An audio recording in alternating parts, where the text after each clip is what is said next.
देखिए हम लोग इस समय नेपाल में हैं और राफ्टिंग कर रहे हैं। हमारे साथ हैं सौरभ जी, उधर जो है हम लोगों के गाइड हैं और सब साथी इधर से जो है पड़े हुए हैं। आज कुछ चर्चाएं हम लोग करते हैं, जैसे चंदन पांडे जी वरिष्ठ पत्रकार हैं और अभी चर्चा हम लोग कर रहे थे कि यहाँ पर आए हुए हैं हम लोग पिकनिक मनाने के लिए, घूमने के लिए, एंजॉय कर रहे हैं। हम जब कहीं एंजॉय करने के लिए जाते हैं तो वहाँ जो व्यवस्थाओं के साथ सबसे महत्वपूर्ण चीज़ होती है सुरक्षा की, है ना।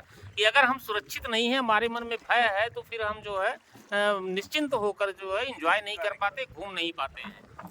अभी पहलगांव में पिछले महीने मई में एक बड़ी घटना घटित हुई थी, जिसके कारण जो है ऑपरेशन सिंदूर चलाया मोदी जी ने और वहाँ पे पाकिस्तान के ऊपर हमला हुआ। लेकिन आपने ये भी देखा होगा कि अभी मेघालय में घटना घटी है। इंदौर के जो है नए दंपत्ति, नवविवाहित जोड़े जो है गए थे हनीमून मनाने के लिए और वहाँ पर जो है पति की हत्या कर दी गई और पत्नी जो है अभी तक गायब है, उसका पता नहीं है। मेरा सवाल यह है कि क्या इस घटना को आप पहलगाम से कम करके आंकते हैं या पहलगाम से बड़ी घटना मानते हैं? निश्चित तौर पे ये पहलगाम से बड़ी घटना है, क्योंकि वहाँ पे जिस तरीके से पुरुष वर्ग को मारा गया, महिलाओं को छोड़ दिया गया। कहीं ना कहीं आतंकवादियों के मन में भी ये था कि हमें महिलाओं को नहीं छोड़ा।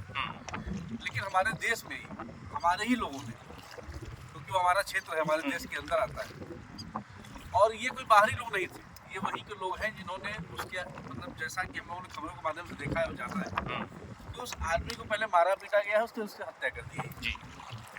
और जो सूचना आ रही है उससे ये समझ में आ रहा है कि उस महिला को भी कहीं ना कहीं या तो मार दिया गया है, लेकिन उसको बॉडी नहीं मिली। तो अभी कयास ये लग रहा है, मीडिया रिपोर्ट से कह रही है कि वो मरी नहीं है। उसके साथ जो भी 17, 18, 15 लोगों ने गलत हरकतें की हैं, और गलत हरकतों के बाद उसको कहीं ना कहीं ह्यूमन ट्रैफिकिंग के माध्यम से बांग्लादेश भेजने का प्रयास किया गया। तो ये बहुत ही गंदी हरकत है, तुच्छ हरकत है, और इससे हमारे भारत का जो पर्यटन है, जिससे हमारे प्रधानमंत्री और हमारे उत्तर प्रदेश के मुख्यमंत्री, क्योंकि हमारे यहाँ भी बहुत सारे पर्यटन क्षेत्र हैं, पर्यटन को बढ़ावा देने पे पूरा देश हमारा है, और देश के जो राज्य हैं, वहाँ के जो लोग हैं, इस पर्यटन को रोकने का काम कर रहे हैं।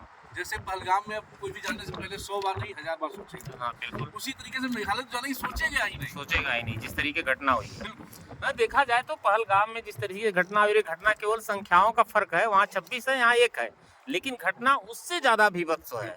अच्छा, ये भी जो है कहा जा रहा है वहाँ पे जो संख्या है, वहाँ पे स्थानीय निवासियों की जो संख्या है, बड़े पैमाने पे बांग्लादेशी वहाँ पर आए हुए हैं, बांग्लादेशी रहते हैं, और इन ऐसी घटनाओं में उनका योगदान है। मानते हैं इस बात? बिल्कुल बिल्कुल मानते हैं, क्योंकि वहाँ एक बड़ी आबादी वहाँ से जुड़ी हुई है, जो आती भी है, जाती भी है और रुकती भी है। तो उसका एक प्रभाव है, और उसी प्रभाव को इससे जोड़ा जा सकता है। जो ये घटना हुई है, इसमें कहीं ना कहीं उनका बहुत बड़ा हाथ है, बहुत बड़ा योगदान है। देखिए, इसमें ऐसा भी है ना कि चंदन जी जैसे कह रहे थे कि आतंकियों ने महिलाओं और बच्चों को छोड़ दिया, उनके मन में ऐसा कुछ रहा होगा। ये कहना मुश्किल है, क्योंकि इसी जम्मू कश्मीर में आतंकियों ने बच्चों तक को नहीं छोड़ा था। हमने देखा था, रेप हुआ, महिलाओं का रेप हुआ, बच्चों को मार डाले, सर काट ले गए।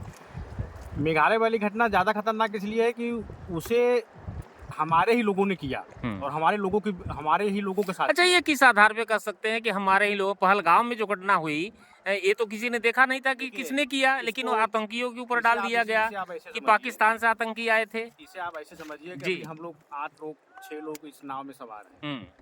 अगर एक के साथ कुछ गलत होता है और 5 लोग नहीं बोलते हैं, तो 5 लोग बराबर जिम्मेदार हैं। वही तो पहलगाम में भी हुआ था। जम्मू कश्मीर में जो हुआ, जैसे हम लोग कहते हैं ना कि जम्मू कश्मीर में जो हुआ या कश्मीर में जो होता है, वहाँ बिना स्थानीय लोगों की मदद नहीं हो सकता।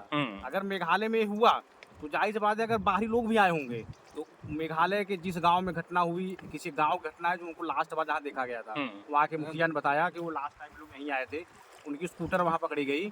तो जाहिर सी बात है कि अगर बाहर के भी लोग होंगे तो स्थायी मदद उनको मिली होगी, वे बराबर जिम्मेदार हैं। और जो सबसे बड़ी दिक्कत ये है कि हम लोग जिस क्षेत्र में रहते हैं, यूपी, दिल्ली, लखनऊ, मुंबई, हम लोग नॉर्थ ईस्ट नहीं जाते हैं, इसलिए कि एक वो कटा हुआ है, ये घटना उनको और काट देगी। बहुत सुंदर जगह है नॉर्थ ईस्ट, लेकिन लोग कैसे जाएंगे अगर वहाँ सुरक्षित नहीं है, तो वहाँ जाना बहुत मुश्किल है। बिल्कुल, मैं यही कहना चाहता हूँ। नुकसान कर रहे हैं कि वो लोग अपना ही। कश्मीर से कम खूबसूरत जगह जो है नहीं। पूर्वोत्तर हमारे जो राज्य हैं भारत के, वो कम खूबसूरत नहीं है। वहाँ पे भी पहाड़ियाँ, वादियाँ, तमाम चीज़ें ऐसी हैं कि हम लोग तस्वीरों में देखते हैं, वीडियो में बहुत खूबसूरत है। लेकिन इसके बावजूद भी वहाँ पे जो स्थानीय स्तर पे जो नक्सली घटनाएं होती हैं, आतंकी घटनाएं होती हैं, जो हिंसा है वहाँ, हिंसा प्रभावित क्षेत्र है, क्या लगता नहीं आपको सरकार कहीं न कहीं फेल है इस मामले में, पूर्वोत्तर के राज्यों को लेके? बिल्कुल सरकार फेल क्या है, जो मशीनरी काम कर रही है पुलिस की, प्रशासन की और स्थानीय राज्य सरकारों की, इस पे नियंत्रण नहीं है। और जो इनको निर्देश दिए जा रहे हैं, या तो उसको अवहेलित किया जा रहा है, अवहेलना की जा रही है। और जैसा कि हमारे केंद्र सरकार से भी बिल्कुल क्लियर है कि हमें हर स्थिति में अपने यहाँ के पर्यटन को बढ़ाना है। तो जो सरकार की मशीनरी है, जो पर्यटन का डिपार्टमेंट है, या जो वहाँ के पुलिस प्रशासन के बड़े उच्च अधिकारी हैं, जो लाखों का तनख्वाह ले रहे हैं, वो इसको सीरियसली नहीं ले रहे हैं। उनको ये मतलब, अगर वो पूरे देश को एक समझते, अगर हर व्यक्ति को एक समझते, अपने परिवार समझते, तो आज ये जो घटना हुई है, जो 2 लोग में से एक मिसिंग है और एक की हत्या हो चुकी है, ऐसा नहीं होता। कोई भी आदमी बाहर जाता है हनीमून पे या कहीं भी घूमने के लिए, तो सुरक्षा महसूस करता है। आज हम नेपाल में हैं, नेपालगंज से हम 100 किलोमीटर दूर बर्दिया के आसपास आए हुए।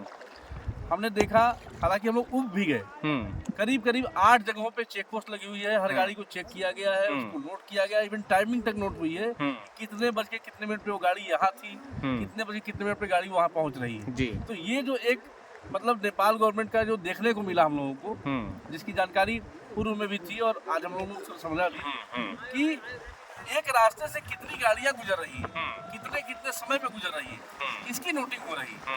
तो ये बहुत बड़ी सुरक्षा के लिहाज से ठीक है, भले ही हमको ये लगता है कि बहुत ज्यादा चेकिंग हो रही है, देश गरीब देश है, हाँ। लेकिन वो भी सुरक्षा को लेकर के गंभीर है। हमें इस बोट में बिठाने के पहले भी सुरक्षा की सारी जानकारी दी गई है कि पहनाया गया जलाई, हाँ, भाई साहब ने पूरी जानकारी दिया जो है कि किस तरीके से और उनको बिना चलना इसके है। बैठे नहीं दिया, हाँ, उतार दिया, हम लोग पहले बैठे थे, उतार के फिर बताए जो है। हाँ, मतलब जो खतरा नहीं भी है उसको भी ये पहले से बता दे रहे हैं कि ऐसा होगा तो आपको ऐसा करना है।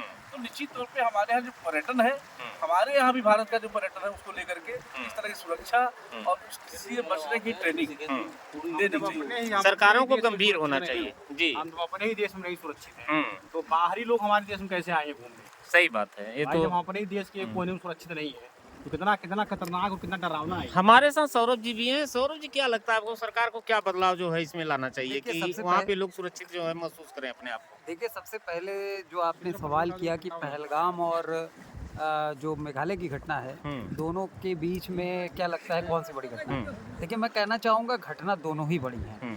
पहली घटना जो पहलगाम की है वो आतंकी घटना है, और जम्मू कश्मीर जहां ये प्रयास किया जा रहा है कि आतंकवाद को समाप्त किया जाए, जैसा कि वहां धारा 370 हटाई गई इसी उद्देश्य से कि सामान्य जनजीवन हो सके, वहां उस तरीके के प्रयास में ये एक गहरी चोट है। और जो आप मेघालय की बात करते हैं, तो मेघालय की बात अगर कही जाए तो ये इस तरीके की घटना एक बड़ा सामाजिक कहिए कुठाराघात है, क्योंकि समाज के लोग अपने चीज़ों को, अपने लोगों को एक एंजॉयमेंट की दृष्टि से, जैसे कि कुछ एक परिवार गया वहाँ पर अपनी छुट्टियाँ मनाने, हनीमून मनाने, और उनके साथ ऐसा हुआ, तो वहाँ पे निश्चित तौर पे राज्य सरकार इसको लेकर उदासीन है कि वहाँ पे सुरक्षा की व्यवस्था नहीं कर पाई, क्योंकि राज्य की ये जिम्मेदारी है कि वहाँ पे सुरक्षा, जैसा कि पूर्वोत्तर राज्यों में विशेष व्यवस्था भी की गई है वहाँ सुरक्षा को लेकर, जैसे मणिपुर में पिछले दिनों हिंसा हुई और उसको लेकर लगातार कवायद चल रही है, इसके बीच ये घटना हो जाती है, तो कहीं ना कहीं ये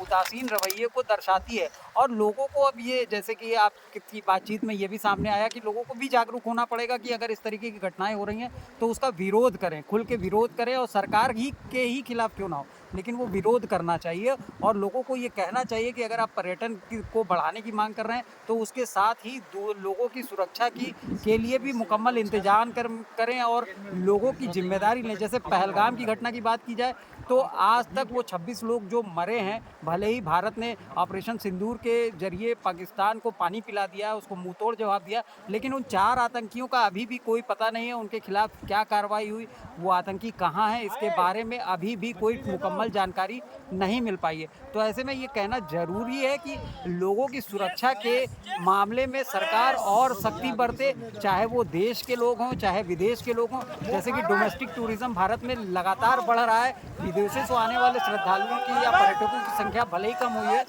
लेकिन देश में टूरिज्म बहुत तेजी से बढ़ रहा है, तो इसलिए इस प्रयास को और बढ़ाना होगा और सरकार को इसके लिए पूरी तरीके से मुकम्मल व्यवस्था करनी पड़ेगी।